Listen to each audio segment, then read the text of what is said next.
CultfiggaTvNews. Short. I made a song called Scarface. Okay. And I made it with we didn't have a label back then, but the homie put some money up for us to record.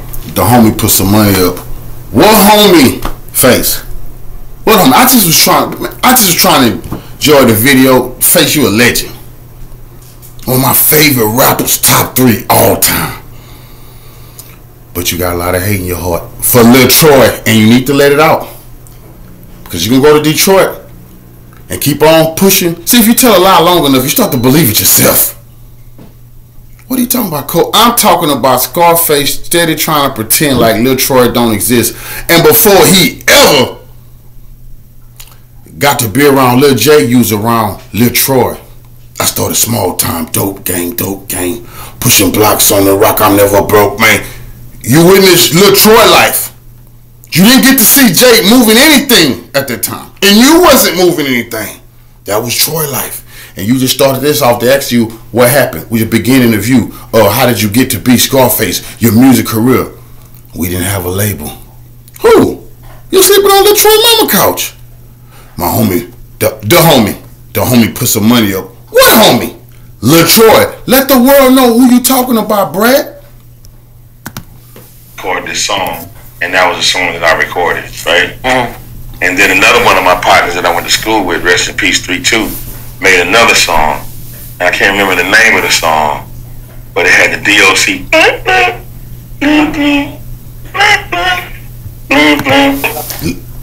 3 Deuce was over there with Lil Troy too, and then he also went to Rap a lot.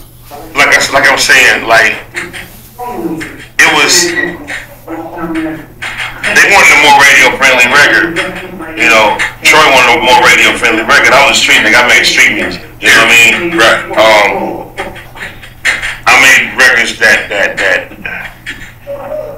I wanted to make street records. I made some MC records, but when that fucking NWA Fuck the Police came out and all of that shit, when niggas was really talking about that street shit, yeah, that's what I wanted to be on. And I wanted to be crafty with it. I wanted to be lyrical with that shit. You feel me? Right. So that's how that shit started for me.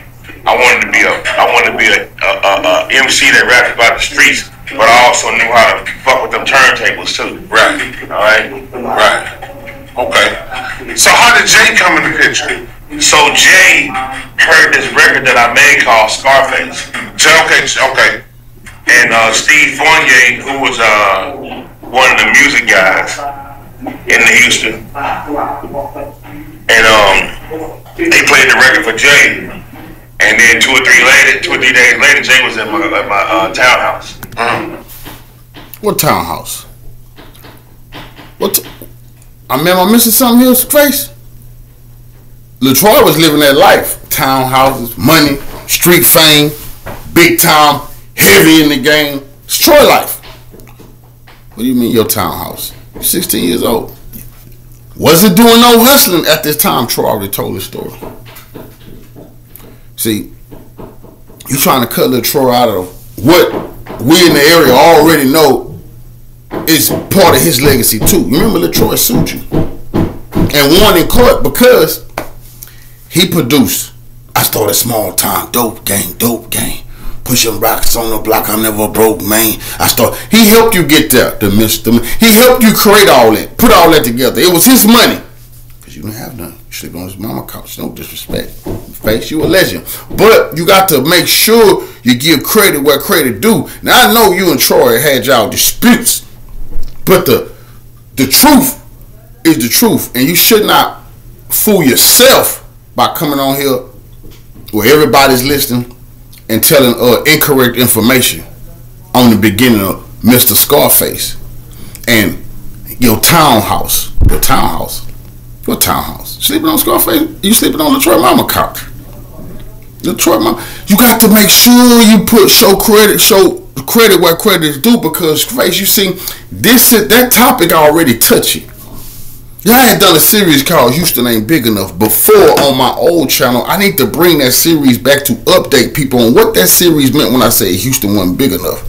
Because that's what Jay Prince told to Tony Draper. Everybody know Jay Prince told Tony Draper Houston wasn't big enough, and he had to move Swarf House out of Houston, because at first Swarf House was in Houston until Lil Jay said Houston ain't big enough. And that always perplexed me, especially when I got older and understand we supposed to be black people uniting and going against the oppressor. But a black man told another black man one of the largest cities in America wasn't big enough for 2 black record companies. That is some bootleg blackface Ku Klux Klan activity. I just gotta tell the truth. Dre was wrong for that. Jay was wrong for that. Houston definitely big enough for plenty of black business people. But Jay told him Houston wasn't big enough. We already know the disputes. How DJ Screw, long live DJ Screw, how he felt about Mike Watts trying to eat off his plate. So we know to DJ Screw, damn, nigga trying to eat off my plate. Here goes some H-Town Southside rivalry. We do know, Mr. Scarface, that Rap-A-Lot was the foundation. What made it blossom and bulge was built off your talent. You from the South Side, South Park to be exact. No, Siggity South Acres to be exact. You was over there with Lil Troy and them. Troy helped build you, establish you, get you together. Jay seen, I like that. You was 16 years old. Jay came over there to Troy. Troy tell a story. Him and Jay talked. You leave this out because you just was a little guy face back then. You had no say over this business between these 2 bosses. Jay came over there and talked with Troy. Troy said, hey, man, do what you gonna do with it, man. They were supposed to break bread later on, but Troy wound up getting that money when and suing. Didn't he sue? But a lot of Southside cats, they feel real sour about that because the Northside dynasty was built off a Southside legend. You, Mr. Face. You helped build the empire, and a lot of the wealth is established from Rap-A-Lot off of your catalog because you came one of the greatest to ever do it. Now, luckily, Lil Troy bounced back later on with Want to Be a Baller, an independent, a song independent on an independent label that sold millions.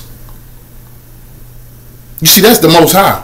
Because Troy already was supposed to have made it up out that game because, hey, he had groomed one of the greatest that was finna be.